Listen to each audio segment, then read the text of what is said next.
West Indies cricket board বিভিন্ন দেশ থেকে 5টি ফ্র্যাঞ্চাইজি দলকে নিয়ে গ্লোবাল সুপার লিগ নামে নতুন একটি টুর্নামেন্ট আয়োজন করতে যাচ্ছে, যা মাঠে গড়াবে চলতি মাসের শেষ সপ্তাহ থেকে। সেখানে অংশ নেবে বাংলাদেশ প্রিমিয়ার লিগ বিপিএল এর দল রংপুর রাইডার্সও। সেই উপলক্ষে গতকাল প্রথমবার অনুশীলন শুরু করে দলটি। ধারাবাহিকভাবে শুক্রবার সকালেও অনুশীলন করেছে রংপুর। অনুশীলন শেষে দলের হয়ে গণমাধ্যমের মুখোমুখি হন Afif Hossain. Global super league নিয়ে আফিফ বলেন, সেটা তো অবশ্যই থাকবে। রংপুর রাইডার্স আমাদের একটা সুযোগ করে দিচ্ছে, এরকম সুযোগ তো সব সময় আসে না। আশা থাকবে রংপুর রাইডার্সের হয়ে যেন ভালো করতে পারি।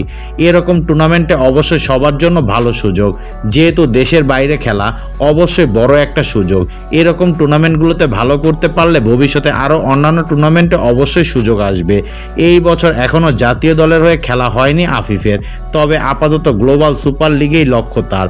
আপাতত এত কিছু চিন্তা করছি না, আমরা টুর্নামেন্টে যেন ফাইনাল খেলতে পারি, ব্যক্তিগত লক্ষ্য বলতে তেমন কিছুই নেই। দলের হয়ে সেরাটা দেওয়ার চেষ্টা করব।